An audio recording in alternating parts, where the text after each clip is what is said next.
Bonjour à tous et bienvenue dans un nouvel épisode de Crypto Hebdo. J'espère que vous allez bien, très content de vous retrouver comme chaque semaine. Alors ça y est, on y est aujourd'hui le lundi 20 janvier, et donc officiellement Donald Trump rentre à la Maison Blanche. Alors la semaine dernière, on avait fait la vidéo, on était juste là, c'était le lundi 13 janvier, et en fait je pense que c'était pas mal le bottom de cette petite correction, donc je vous invite à aller voir l'épisode si vous ne l'aviez pas vu, mais globalement, rappelez-vous en fait comment les choses vont vite, c'est hallucinant.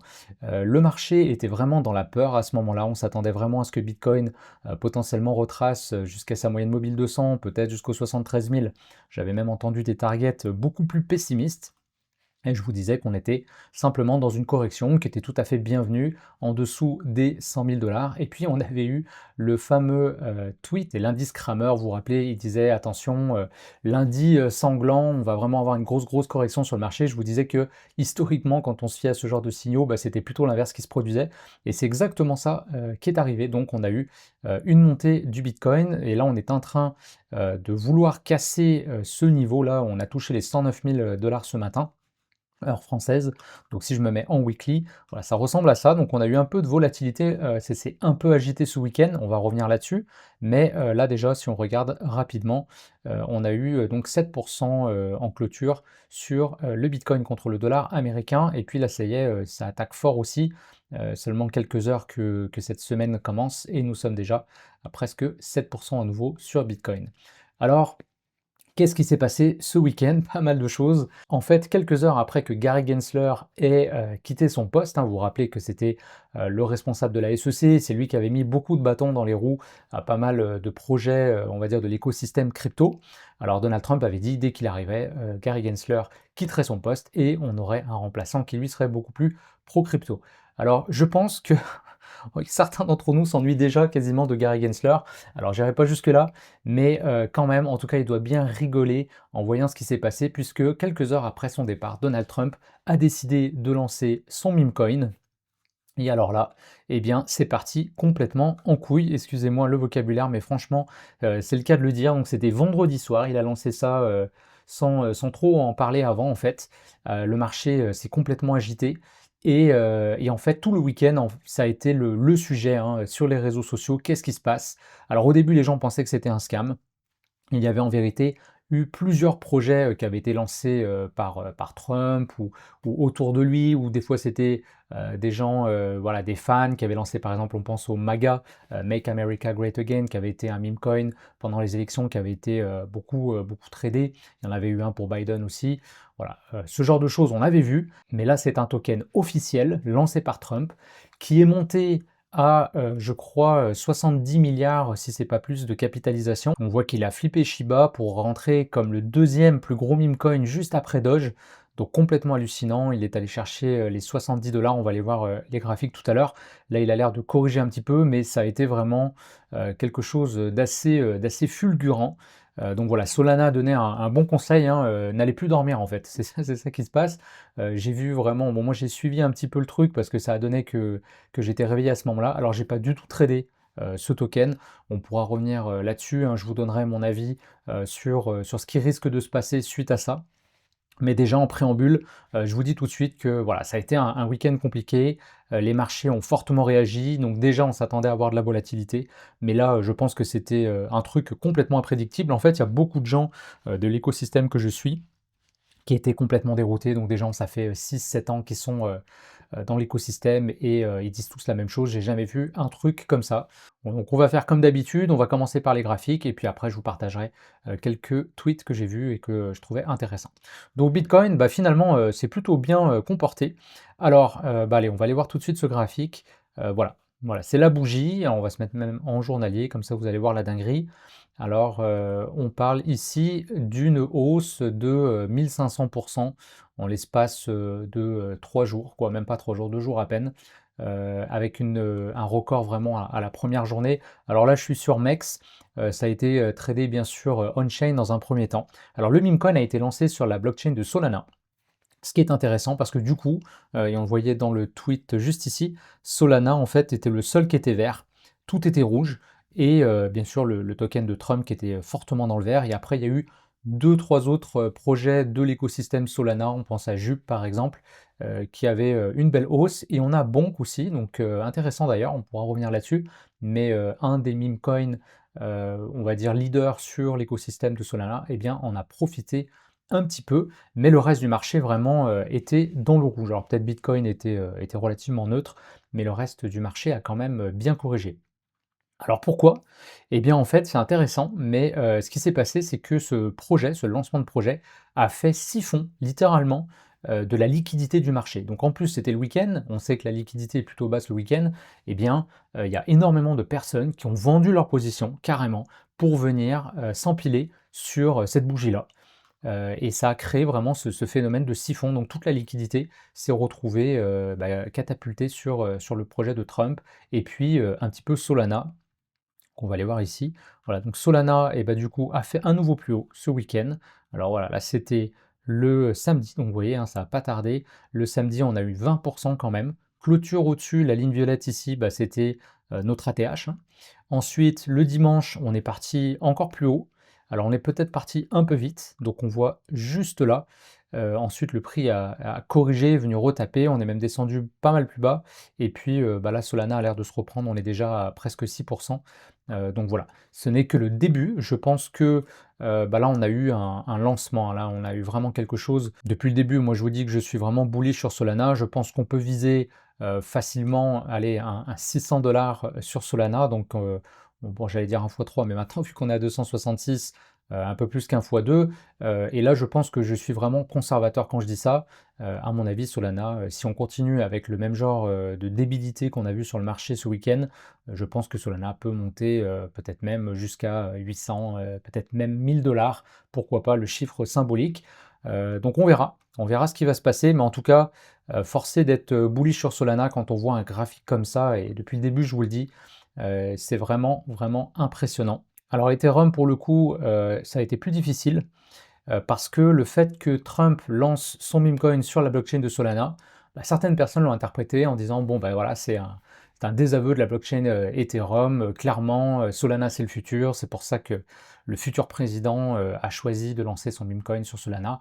Alors je ne suis pas du tout d'accord avec ça, je pense que c'est une vision très étroite des choses, parce qu'en vérité il y a plusieurs projets qui ont été lancés sur Ethereum, notamment vous savez qu'il y a un projet de DeFi, je reviendrai peut-être là-dessus dans une vidéo, mais qui avait été lancé par le fils de Trump, donc ça avait été sur Ethereum. Et je crois d'ailleurs que sur Twitter, il en a reparlé suite au lancement du meme coin en disant attendez de voir lundi ce qui va se passer aussi par rapport à Ethereum. Et puis si on regarde d'ailleurs les données on-chain, ce week-end, il y a eu des achats quand même importants d'Ethereum sur le portefeuille officiel de Donald Trump. Donc ça a été plus difficile pour Ethereum, mais là on voit qu'ils se ressaisissent. Rappelez-vous aussi qu'en termes de saisonnalité, normalement, on a un Ethereum ici qui devrait surperformer Bitcoin, hein, sur le premier trimestre. Donc je pense que Solana va, à mon avis, continuer de surperformer Ethereum. Malgré tout, je pense que sur Ethereum, là, on a vraiment eu un bottom, parce que bah, déjà, le mood était pas ouf sur Ethereum, mais en plus, avec cette espèce de correction qu'on a eue ce week-end, je pense que les derniers résistants d'Ethereum, il y en a pas mal qui ont lâché prise. Et donc, je pense qu'ironiquement, ça pourrait être le point bas sur Ethereum, parce que là, bah, maintenant, il y a presque plus personne entre guillemets qui est bullish sur Ethereum. Alors après, si je regarde moi quand même le graphique, même si vous le savez, on n'a toujours pas touché les ATH du dernier cycle, donc clairement Ethereum il est en retard. Il est en retard. Maintenant, ça reste la deuxième plus grosse capitalisation. Il y a pas mal de projets DeFi sur Ethereum, à mon avis, qui vont bien performer dans les prochaines semaines. Avec le gouvernement de Trump, on parle de plus en plus de ce qu'on appelle le fee switch. Alors le fee switch, très simplement, ça veut dire que en crypto, les projets, les protocoles, on va dire, de finance décentralisée n'avaient pas le droit de verser des dividendes. Donc en fait, on faisait de l'argent par l'appréciation du token en tant que tel, mais c'est quelque chose qui pourrait changer avec le gouvernement de Trump, et donc on aurait quelque chose qui ressemble beaucoup plus à la finance traditionnelle et qui va devenir très attractif en fait, hein, pour les gens qui sont habitués à investir dans des actions à dividendes par exemple. Alors voilà, c'est peut-être un peu simpliste ce que je dis, mais globalement c'est game changer sur la finance décentralisée, c'est ce qu'il faut retenir, et donc Ethereum clairement va profiter de ça. Là, si on regarde graphiquement, on voit qu'on a quand même une grosse séance. Ensuite, on voit, c'est vraiment une fractale. Là, la même chose est en train de se mettre en place au niveau plus petit. Donc là, même si je recule, on voit bien, hein, même en mensuel, hein, cette croustace, cette petite anse. Donc je pense que dès que ça va casser, à mon avis, Ethereum, on risque d'avoir vraiment une envolée. Et je pense que dans les 2-3 prochains mois, on devrait avoir une très très belle performance sur Ethereum. Et du coup, bah, sur tout son écosystème, on pense à PP par exemple, premier meme coin, hein, pour moi c'est le meme coin de ce cycle-là. Clairement, il va profiter de la hausse si Ethereum s'envole. Et puis voilà, après il y a d'autres projets, je ne vais pas les mentionner ici, la vidéo serait trop longue, mais il y en a pas mal. Voilà, alors après, on va regarder quand même la courbe Solana contre Ethereum. Donc là, clairement, on voit hein, que depuis juillet 2023, depuis qu'on est passé en cycle haussier, eh bien Solana continue de surperformer Ethereum. Et bah, là, on le voit, je vais me mettre en weekly, on voit là, c'est complètement hallucinant. Donc on avait un petit bottom ici, on est venu retoucher ce niveau, la moyenne mobile 50 en weekly, donc qui est une moyenne mobile qui a beaucoup de poids. On voit qu'on est toujours resté au-dessus et que à chaque fois qu'on est venu proche, bah, c'était vraiment un bottom. Là, on est retourné chercher plus haut. Là, on est venu juste ici et là, bah, très très belle bougie. Donc voilà, si je devais faire un pari, je continue de penser que Solana va continuer de surperformer Ethereum. Malgré tout, je pense que pour ceux qui détenaient de l'Ethereum et qui hésitent maintenant à le vendre, je me dis, voilà, peut-être être exposé sur les deux parce que je sens là vraiment le bottom sur Ethereum. Alors après, je peux me tromper, mais il y a quand même beaucoup de signes qui laissent penser que le token pourrait s'apprécier par la suite. Qu'est-ce que je peux vous montrer d'autre qui était intéressant? Oui, je vous ai parlé de Bonk tout à l'heure. Donc on voit la Bonk, donc c'était cette bougie ici. Alors vous vous rappelez, un Bonk, c'est le meme coin qui a plus ou moins relancé Solana quand on était dans le bear market. Il y avait eu un airdrop en fait, il y avait le lancement des Solana mobiles et par l'achat des téléphones, on avait accès à du Bonk justement et ça a été une forme de airdrop en fait, hein, qui était vraiment bienvenue à ce moment-là dans le cycle et qui a lancé beaucoup d'engouement sur la blockchain de Solana. Et puis après, ben, on a eu toute la folie des meme coins que vous avez bien connue en début d'année, on en a déjà parlé plusieurs fois. Donc bah, Bonk, il est un peu considéré comme un OG meme coin d'une certaine façon. Et c'est intéressant de voir que bah, finalement, il est parti aussi un peu, malgré ce que je disais tout à l'heure, le siphon de la liquidité, lui a réussi à aller en chercher. Alors après, il est monté un peu vite. Là, je vois qu'il y a eu une grosse correction. Je pense que peut-être certaines personnes, j'ai pas regardé au niveau des effets de levier, mais à mon avis, il y a pas mal de gens qui ont dû un petit peu forcer le trade, sachant que le marché était rouge. Donc, ils ont dû se dire, ah tiens, il y a un token qui est vert, il y a moyen de faire quelque chose.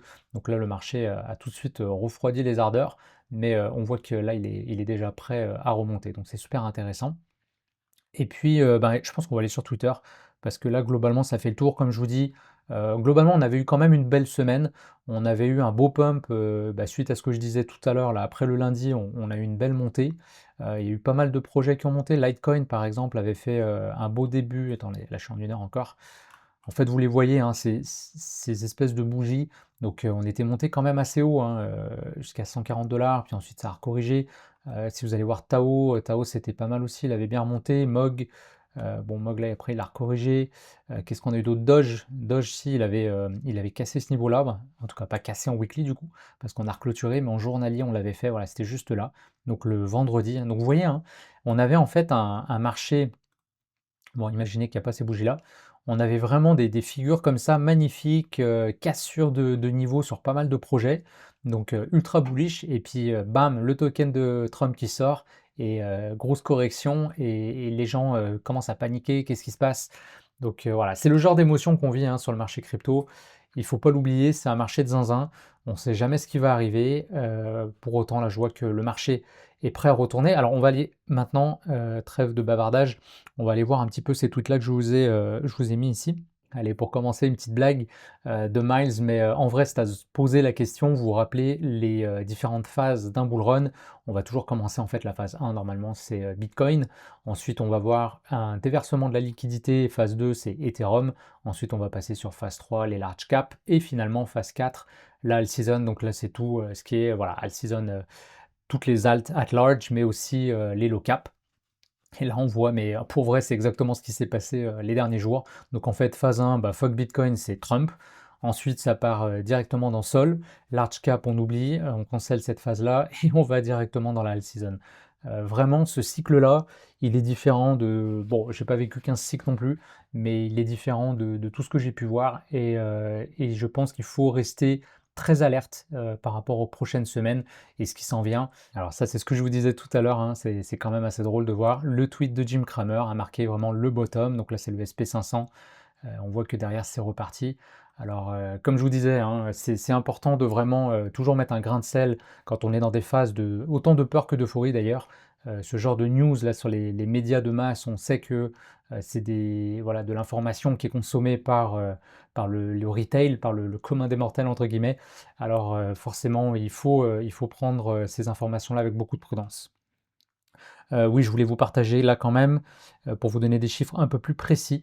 Donc, le meme coin de Donald Trump, en 36 heures a fait 28 000. Donc ça veut dire concrètement qu'il a battu la performance du SP500 depuis 1971, c'est-à-dire 54 années, de return, hein, donc de retour de performance, heu, voilà, en 2 jours, en 36 heures. Donc c'est juste hallucinant. C'est quelque chose à mon avis qui va vraiment rester, dans l'histoire de la crypto-monnaie, hein, parce que là on pa c'est pas quelque chose d'anodin en fait. Il y avait eu des choses très, très bullish, pour la crypto dans son adoption. Bon, on avait eu, par exemple, je pense au Salvador qui avait décidé que le bitcoin soit une monnaie officielle. Ça, c'était énorme, c'était big comme news. Quand Tesla avait voulu, accepter les bitcoins comme moyen de paiement pour acheter des Tesla et cetera, ça aussi, c'était quelque chose de big. Mais là, en termes de signal fort envoyé au marché qui va mais alors vous imaginez, là, on est juste lundi, hein, c'est arrivé il y a 2 jours. Vous imaginez comment on va en parler dans les médias. Le président de la plus grande puissance, du monde, les États-Unis, a lancé un meme coin et quand on voit l'intérêt, hein, l'engouement qu'il y a eu, clairement, je pense qu'on va en parler dans les médias. Alors ce qui fait peur, en fait, c'est que généralement ces trucs-là, ça peut marquer le top, hein, d'un marché, hein. Alors après, le fait qu'on soit en janvier, il y a encore pas mal de trucs, ça là-dessus, je reviens pas sur tout ce que je vous ai déjà dit. Je pense pas que ça soit, le top de ce cycle-là. Par contre, je pense qu'on rentre vraiment là dans la dernière phase. Vous vous rappelez cette courbe-là? Je pense que là, on est là. On est dans la partie thrill, on va rentrer dans la vague d'euphorie. Et la vague d'euphorie, pour rappel, elle dure entre 6 et 12 semaines. Et là, je suis large, donc si vous voulez être très conservateur, allez, 5-6 semaines, 8 si vous voulez être un peu plus gambler. Et puis après, bah, historiquement, 12 semaines, c'est à peu près le maximum qu'on peut voir sur ce genre de phase-là. Donc ça veut dire là concrètement, en étant aujourd'hui le 20 janvier, je pense, en tout cas moi ça me confirme que je veux être sorti du marché, au courant du mois d'avril parce que après ça je pense que voilà, ça va être compliqué. Alors après, est-ce qu'on aura, cette espèce de second saut, un peu plus tard dans l'année avec, des beaux trades à prendre? Peut-être, je resterai en stablecoin.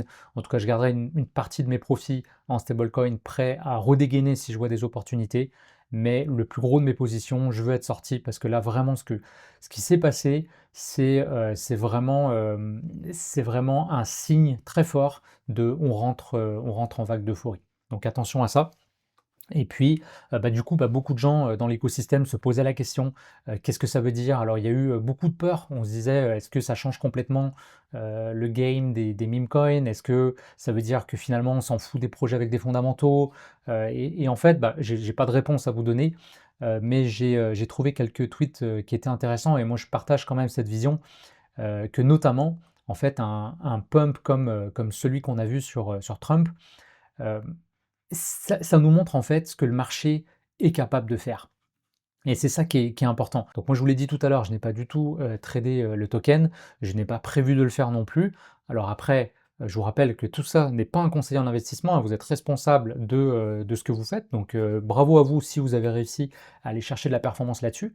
Mais si c'est pas le cas, je pense que vous ne devriez pas sentir de FOMO parce que le truc était complètement imprédictible et en fait la bonne façon, de le voir aujourd'hui, au lieu de vous dire: «Ah j'ai manqué une opportunité», voyez-le plutôt en mode, ça nous montre ce que le marché est capable d'aller chercher.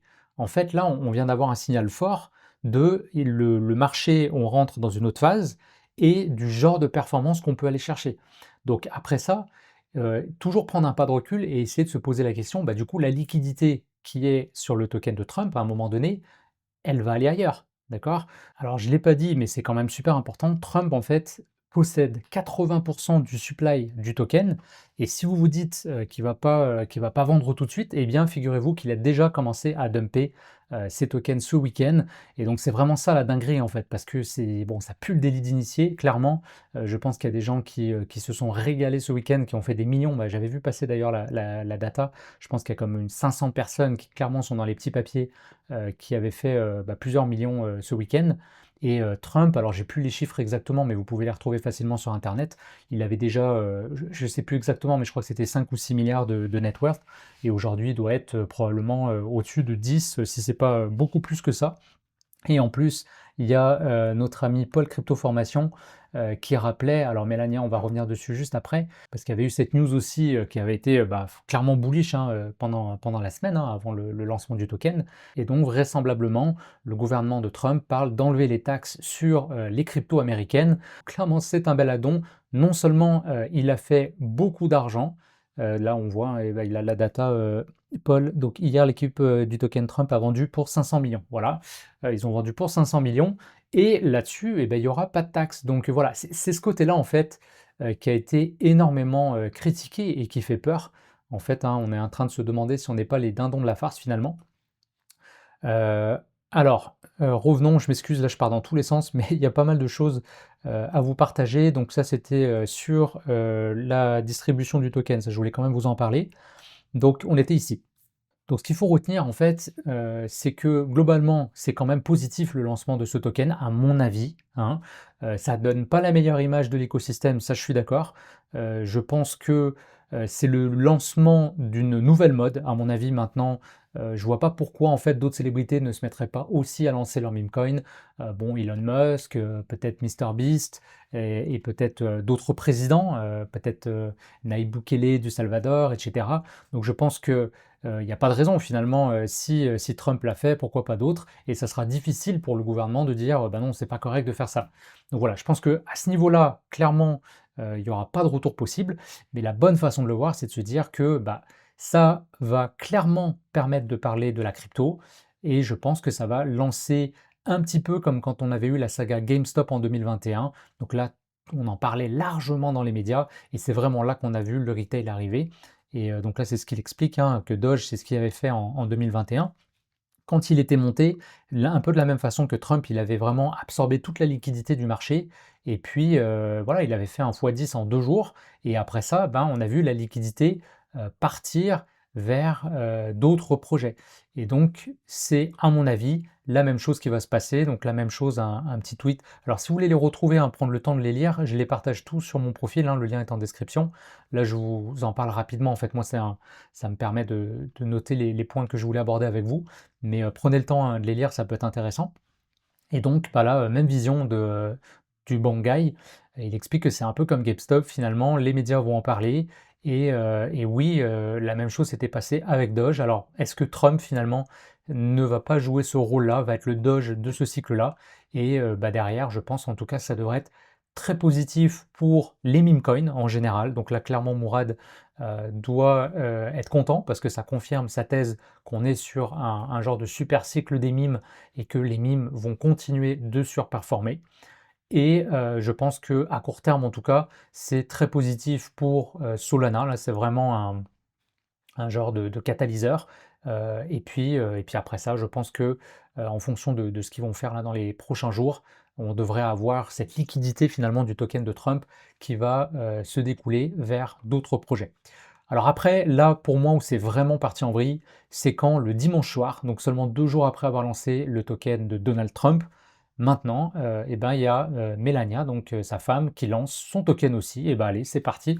Donc toute la famille va avoir son token, hein. On peut imaginer que ses fils, aussi vont lancer le leur dans les prochains jours.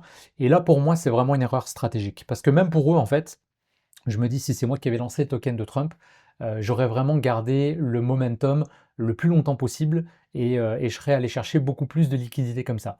En fait, en lançant un deuxième meme coin tout de suite, eh bien en fait, je pense que ça va drainer la liquidité du premier projet et je pense que ça va créer un gros what the fuck et c'est exactement ce qui s'est passé hier. C'est pour ça que dimanche soir, heure française, le marché a corrigé parce que là, les gens sont commencé sérieusement à se poser des questions et à se dire: «Mais qu'est-ce qui est en train de se passer? Dans quoi est-ce que je dois investir?»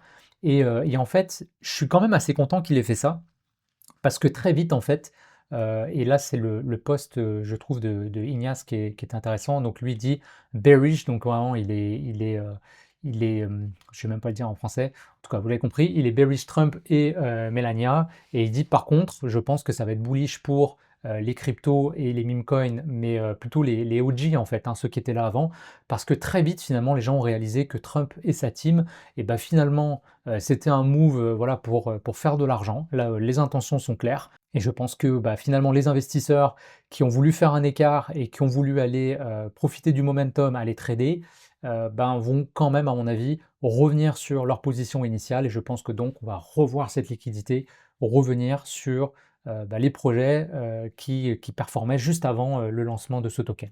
Donc voilà, c'est ma vision aussi. Je pense que c'est comme ça que ça va se passer. Mais encore une fois, je n'en sais rien. Donc je suis curieux d'ailleurs, dites-moi en commentaire hein, ce que vous pensez de tout ça. Est-ce que vous pensez que c'est une chose positive pour l'écosystème de façon générale? Est-ce que vous avez investi dans le token de Trump ou de Melania? Je suis curieux de le savoir, hein. Donc dites-moi tout ça en commentaire, je prendrai le temps de vous lire et puis de répondre à chacun. Alors après, je vous partage aussi, et je pense que ça sera pour finir cette vidéo parce que ça commence déjà à faire un petit moment que j'enregistre, le post de Game, donc j'aime bien, toujours un peu de philosophie. Donc il explique l'importance en trading de ne pas se comparer parce que c'est vraiment le meilleur moyen de prendre des mauvaises décisions. Donc en fait, bon, je vous laisserai lire l'article, il est vraiment intéressant. Mais en gros, pour faire simple dans la vidéo, ce que vous devez retenir, c'est que quand vous avez un gros gain, quand vous voyez quelqu'un qui poste un gain, ce n'est pas la peine finalement d'être jaloux, de ressentir du FOMO. Voyez-le plutôt positivement en vous rappelant que bah, c'est un rappel finalement que bah, il y a des opportunités dans le marché et que ben, des opportunités, il y en aura tout le temps en fait. Donc il ne faut pas courir après l'opportunité qui vient d'arriver, mais plutôt de réfléchir et de revenir finalement sur son système, parce que vous avez développé un edge avec le temps, donc c'est important. En tout cas, si vous ne l'avez pas, moi je vous recommande de développer un edge. C'est quoi un edge? C'est un avantage. Donc un avantage parce que par exemple vous connaissez très bien une narrative en particulier, donc peut-être vous vous intéressez à l'intelligence artificielle, vous suivez un peu toutes les nouvelles sur cette narrative-là. Et bah, du coup, vous pouvez avoir un petit avantage par rapport aux autres investisseurs qui finalement peut-être investissent sur tout et n'importe quoi.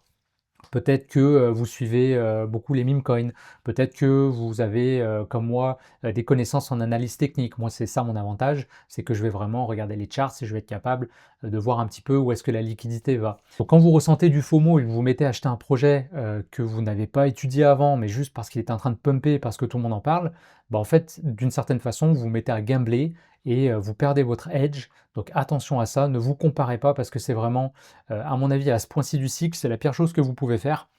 Vous risquez de perdre les gains que vous avez peut-être accumulés depuis le début. Vous n'allez pas en fait rester exposé assez longtemps sur les projets pour leur permettre de délivrer leur performance parce que vous allez tout le temps courir après les bougies vertes et puis souvent après une grosse bougie verte en plus vous avez une correction. Donc si on revient sur les graphiques, les gens qui par exemple ont sauté sur Bonk ici, bon là ça a l'air de revenir mais ils ont pu avoir, allez mettons que vous êtes rentré au pire, bah, vous êtes pris un moins 30%. Donc est-ce que ce moins 30% il vous a fait peur et finalement il y avait une autre bougie verte ailleurs, donc vous êtes sorti pour retourner ailleurs, et puis là le token repart, donc là finalement on se remet, mais là finalement il va corriger. Donc vous avez compris, ça va faire vraiment les portes de saloon, donc vraiment attention à ça. Alors cette semaine, bah, je suis curieux de voir ce qui va se passer. On va suivre ça avec beaucoup d'attention. Pour l'instant, les yeux sont sur Bitcoin. Je pense que là, on va vraiment faire un nouveau plus haut cette semaine. Et puis, je suis curieux de voir aussi comment Ethereum va se défendre cette semaine et s'il va reprendre un peu de force par rapport à Solana. Solana, on en est où aujourd'hui? Bon, 6%, hein. Donc pour l'instant, Solana repasse devant Ethereum, hein. Vous voyez, ça va être vraiment la guerre ici, hein. Ouais, ça va être compliqué pour Ethereum, mais bon, on va voir. Je suis curieux quand même de voir ce qui va se passer. Allez, ça fait le tour pour aujourd'hui. Bah, merci si vous avez écouté la vidéo jusque-là. N'hésitez pas à laisser un like et puis un commentaire, comme je vous disais tout à l'heure. Je vous souhaite une excellente semaine, soyez prudents sur les marchés et on se retrouve lundi prochain pour une autre vidéo. Salut tout le monde.